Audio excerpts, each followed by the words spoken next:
Shalom Bapak Ibu yang dikasihi Tuhan. Mari kita mempersiapkan hati kita untuk kita mengikuti ibadah Paskah sore hari ini. Haleluya. Kita hampiri Tuhan dengan pujian dan penyembahan kita. Haleluya.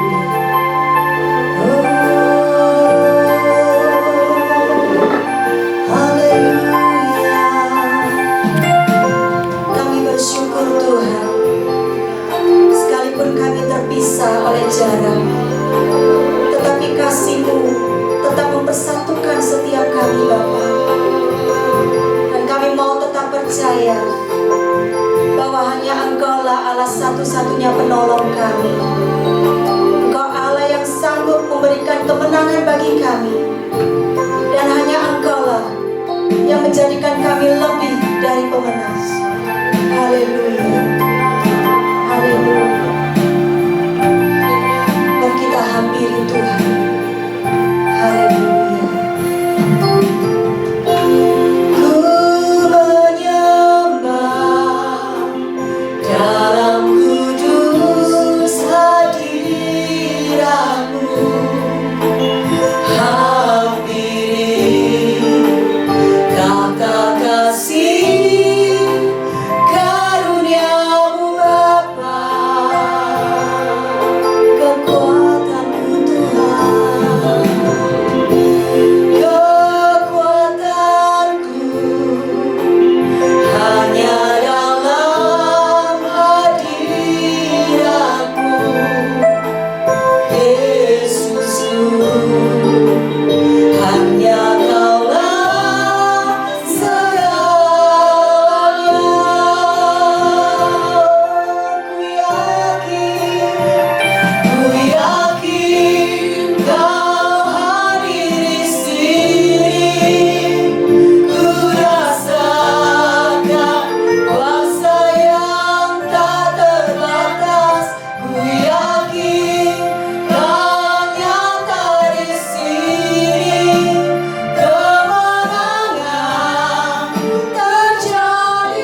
Kami meyakini bahwa Engkau adalah sumber kemenangan kami, Tuhan.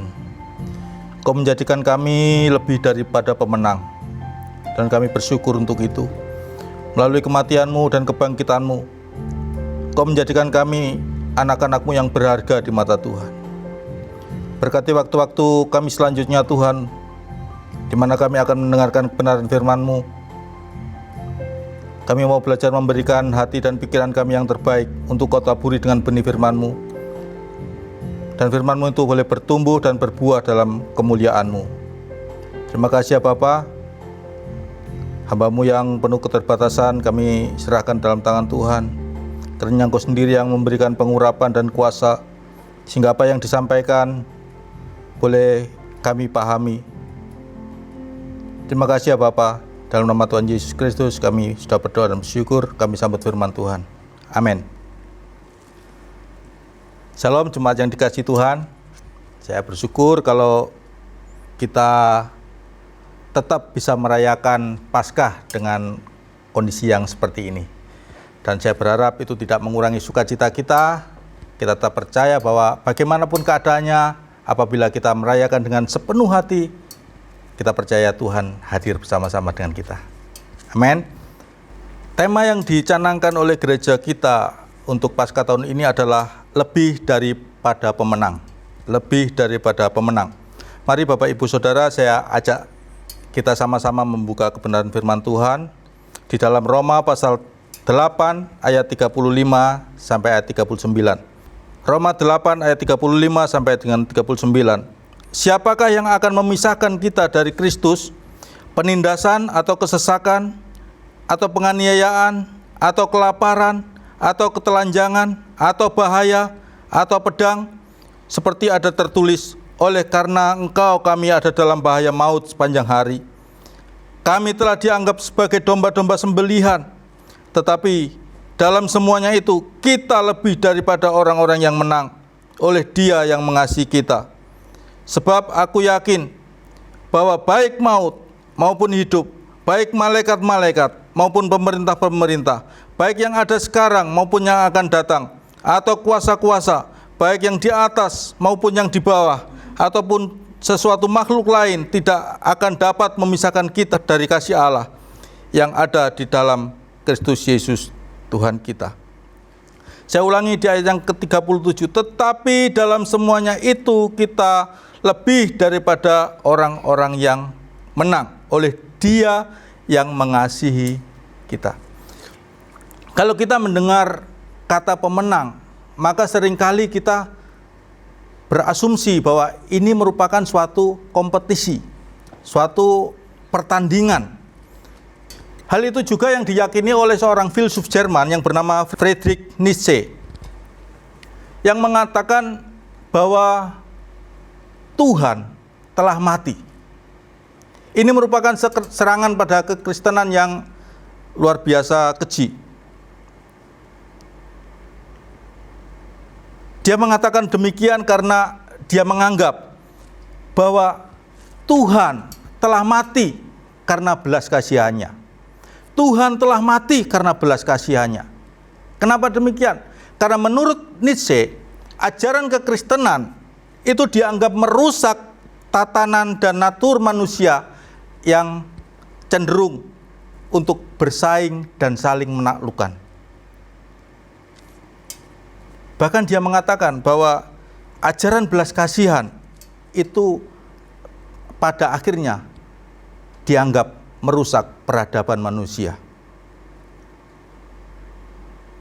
Dan pandangan ini diaminkan oleh Hitler, yang kemudian membentuk suatu ras super, namanya ras Arya. Dan dalam prosesnya kita tahu bahwa Hitler membantai lebih dari 6 juta orang Yahudi yang dianggap sebagai saingan mereka. Tapi kita lihat apakah Hitler berhasil? Tidak. Hitler dan Jerman kalah pada Perang Dunia Pertama. Nah, dengan demikian, maka kita perlu bertanya, benarkah belas kasihan Allah justru merusak peradaban manusia? Benarkah kecenderungan manusia itu untuk bersaing dan saling menaklukkan? Kalau kita bandingkan dengan tulisan Paulus dalam Roma pasal 8 ayat 37 ini, kita melihat dengan jelas bahwa belas kasihan Allah menjadikan kita lebih daripada pemenang. Bukan sekedar pemenang, tetapi lebih daripada pemenang. Menjadi lebih dari pemenang ini tidak berbicara tentang kompetisi, tidak berbicara tentang menaklukkan orang lain. Menjadi lebih dari pemenang bukan berarti menjadikan kita sebagai manusia super yang lebih hebat daripada manusia biasa. Namun, ketika Allah menjadikan kita lebih dari pemenang, itu tidak lain karena Allah menyatakan belas kasihannya kepada kita karena keberadaan kita yang tidak berdaya, sama sekali tidak berdaya menghadapi tekanan dosa.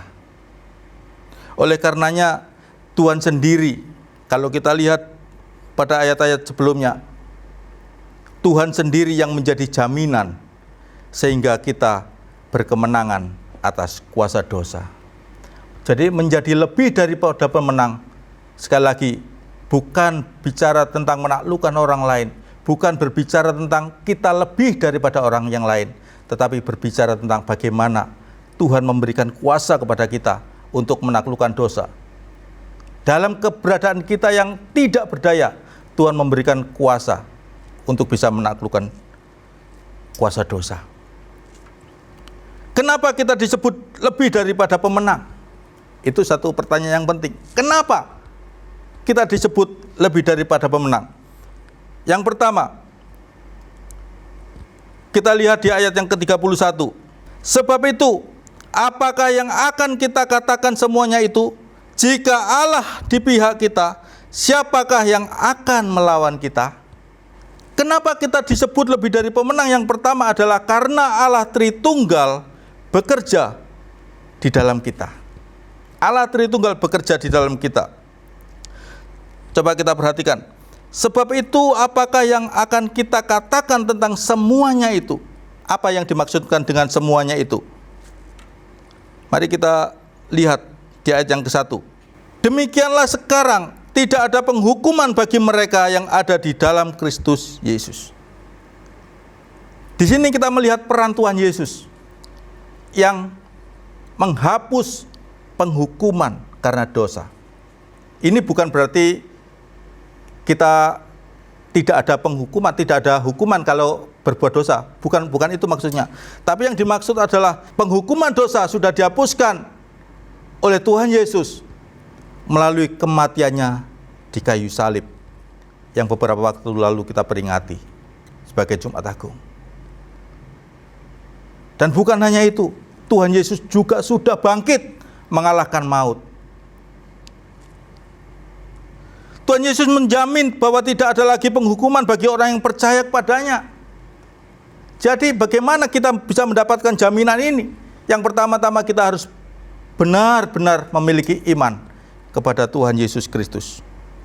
Tuhan Yesus sudah menggantikan kutuk, sudah menggantikan penghukuman kita melalui kematiannya di kayu salib. Yang kedua, di ayat yang ke-16, Roh itu bersaksi bersama-sama dengan roh kita bahwa kita adalah anak-anak Allah. Di sini kita melihat peran Roh Kudus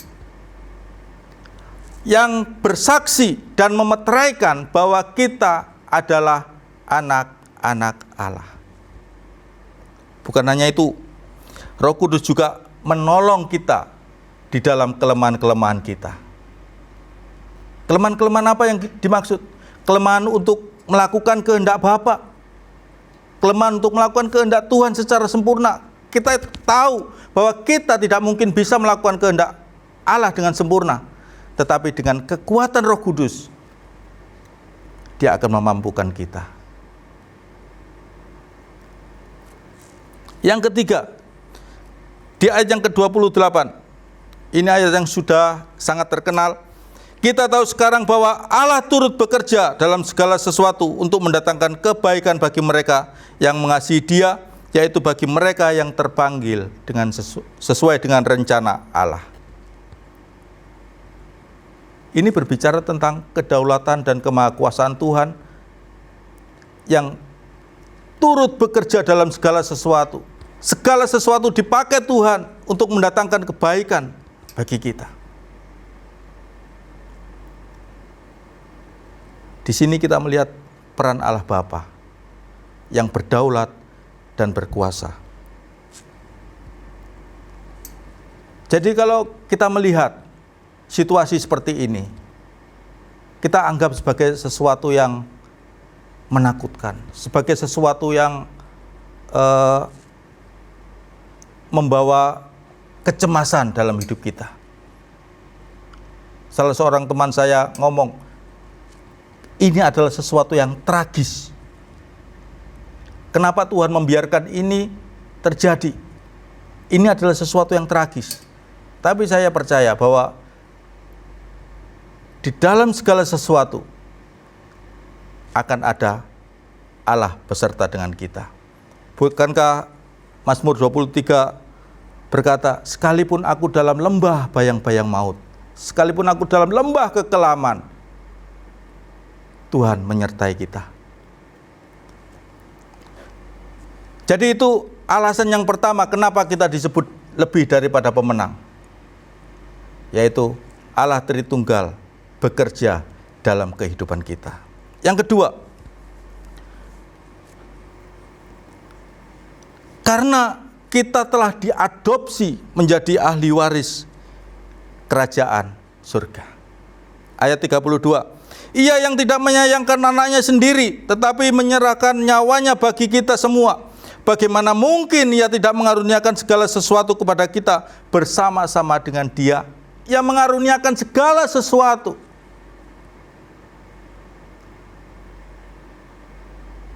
Ini merupakan janji Tuhan. Bahkan boleh kita katakan ini sebagai hak kita sebagai anak-anak Allah.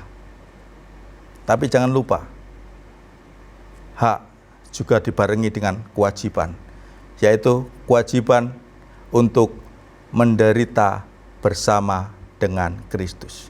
Kita tidak bisa hanya berharap kemuliaan bersama dengan Kristus, tapi mengabaikan penderitaan bersama Tuhan.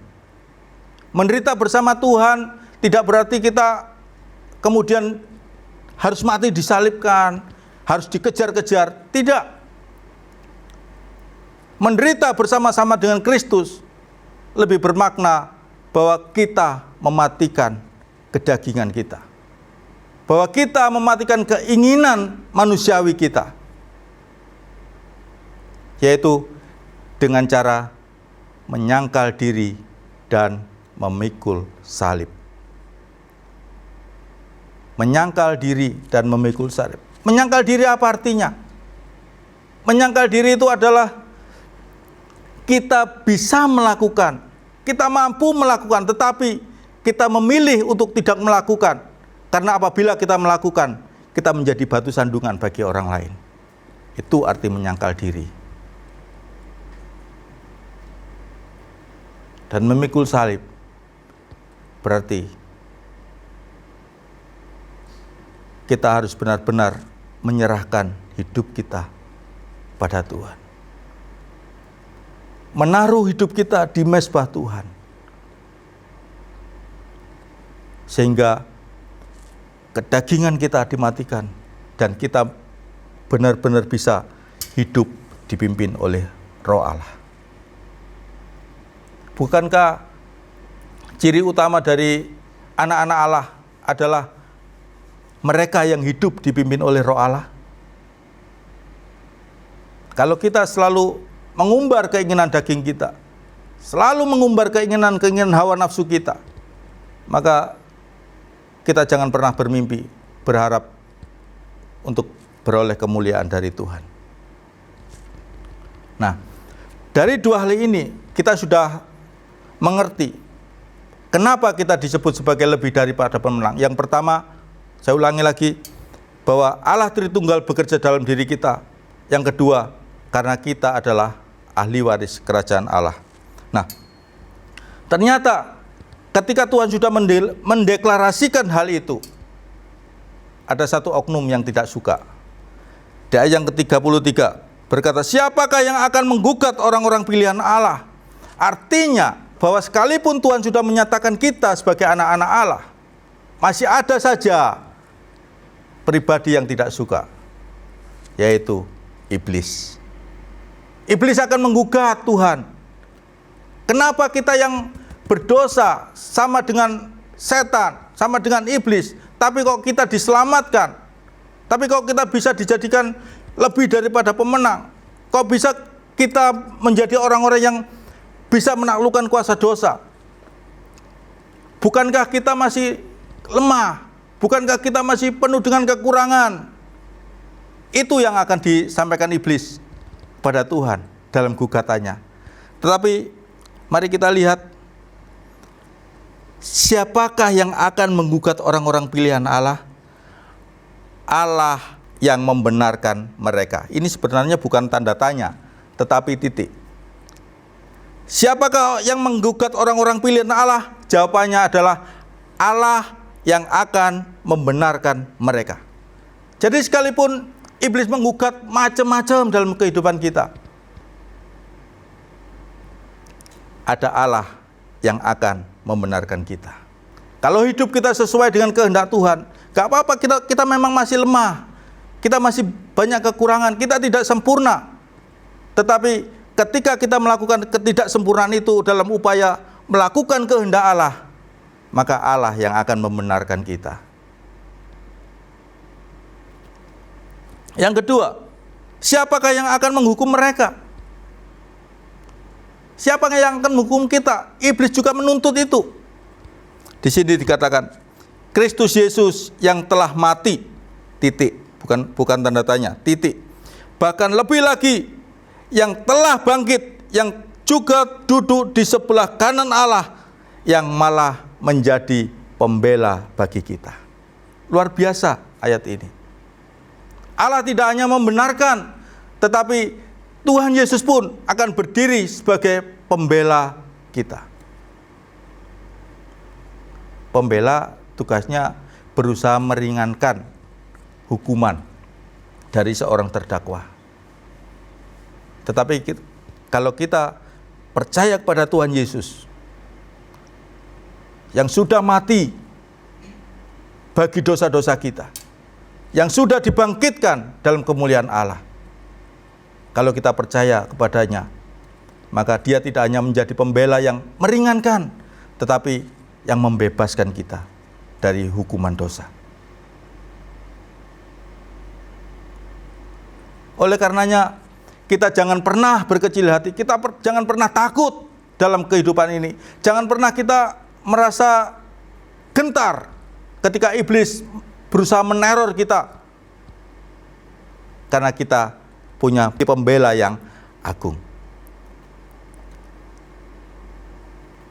Lalu pertanyaannya, untuk apa Tuhan menjadikan kita lebih daripada pemenang? Untuk apa Tuhan menjadikan kita lebih daripada pemenang? Yang pertama adalah supaya kita selesai dengan diri kita. Supaya kita selesai dengan diri kita. Artinya adalah supaya kita tidak lagi memusingkan tentang kita. Tidak memusingkan hal-hal jasmani kita. Bukankah tadi dikatakan di ayat yang ke-32 bahwa segala sesuatu sudah dikaruniakan Allah kepada kita. Segala sesuatu mencakup kebutuhan jasmani kita. Maka kita tidak perlu lagi takut. Maka tidak perlu lagi kita khawatir. Dan bukankah hal itu yang sudah berulang kali dikatakan oleh Tuhan Yesus? Yang kedua, supaya kita berfungsi maksimal sebagai gereja Tuhan. Untuk apa Tuhan Yesus menjadikan kita lebih daripada pemenang? Supaya kita berfungsi secara maksimal sebagai gereja Tuhan. Ada 3 fungsi utama dari gereja. Yang pertama, persekutuan. Bersekutu.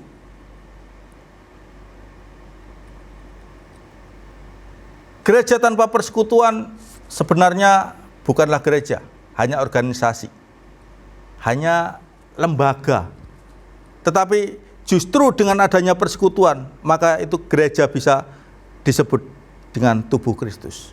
Makna daripada persekutuan adalah ada kesatuan hati. Ada kesatuan hati. Tanpa kesatuan hati, tidak bisa disebut dengan persekutuan. Bagaimana kita bersatu hati? Harus ada kerendahan hati. Bagaimana kita bisa rendah hati? Kita harus selesai dengan diri kita sendiri. Kita harus mati bagi diri sendiri. Seperti Tuhan Yesus sudah mengosongkan dirinya. Kita tidak pusing lagi dengan kita, tapi kita selalu berpikir bagaimana kesatuan tubuh Kristus terpelihara. Nah, dalam masa-masa seperti ini, kita melihat bahwa gereja mulai berjauhan dalam persekutuan. Tapi jangan risau, persekutuan tidak hanya berarti kita harus berkumpul secara fisik, tapi lebih luas lagi bahwa di mana roh kita menyatu, di mana roh kita bersehati meninggikan Tuhan, maka disitulah kita bisa disebut persekutuan. Maka jangan khawatir, kita masih bisa ibadah online ini. Ini merupakan sebuah kesempatan yang luar biasa. Iblis berusaha mengambil keuntungan dengan peristiwa COVID-19 ini. Mereka merasa senang bahwa orang Kristen sudah tidak ke gereja lagi. Tapi jangan salah, kalau kita punya iman, kita dimanapun berada, kita bisa bersatu, kita bisa membangun persekutuan. Yang penting adalah kesehatian. Nah, di dalam persekutuan itu juga ada fungsi yang kedua, yaitu melayani. Di mana ada persekutuan, pasti ada di mana kita saling melayani. Kita mungkin tidak bisa bertemu saat-saat ini. Kita mungkin sudah kangen, bisa kumpul, bisa bercanda bareng. Tapi bersyukurlah bahwa Tuhan memberikan hikmat kepada kita. Dengan menggunakan segala cara kita bisa melayani. Dengan grup-grup di WhatsApp, dengan Facebook, kita bisa saling melayani. Dengan cara apa? Dengan saling menguatkan, saling mendoakan, saling membangun. Itu juga bentuk pelayanan. Bentuk pelayanan tidak hanya terbatas di mimbar, tapi dimanapun kita berada, kita bisa melayani. Nah, kemudian kalau kita keluar dari persekutuan, maka berlaku fungsi yang ketiga, kita menjadi saksi Kristus. Kita harus bersaksi. Kita menyatakan kemuliaan Tuhan yang sudah menebus kita, yang sudah mati bagi kita, dan yang kemudian Dia bangkit dalam kemuliaan Bapa. Kita harus saksikan pada dunia bahwa pribadi yang luar biasa yang begitu mengasihi kita adalah Tuhan Yesus. Maka tadi dikatakan, siapakah yang akan memisahkan kita dari kasih Kristus? Penindasan, kesesakan, penganiayaan, kelaparan, ketelanjangan, bahaya atau pedang, tidak ada yang bisa memisahkan kita dari kasih Kristus. Dan itu perlu kita saksikan kepada dunia, supaya orang-orang dunia bisa melihat siapa Tuhan Yesus melalui kehidupan kita. Amin. Kami bersyukur buat kebenaran firman-Mu yang kembali mengingatkan fungsi kami untuk menjadi lebih daripada pemenang di tengah-tengah dunia yang sedang mengalami banyak masalah ini. Meteraikan firman-Mu, berkati hamba-Mu yang sudah melayani, berkati kami semua yang sudah mendengarkan kebenaran firman-Mu. Terima kasih Tuhan, kami bersyukur dan kami mengakhiri ibadah online sore hari ini Dan kami mengangkat tangan kami untuk kami menerima berkat daripada Tuhan. Turun dan tinggal atas kami dan keluarga kami. Berkat yang berasal dari Allah Bapa, kasih karunia dari Tuhan Yesus Kristus dalam persekutuan Roh-Nya yang kudus menyertai kita dan membuat kita menjadi berkat, menjadi lebih dari pemenang sekarang sampai Tuhan datang kembali pada kali yang kedua. Dalam nama Tuhan Yesus kami sudah berdoa.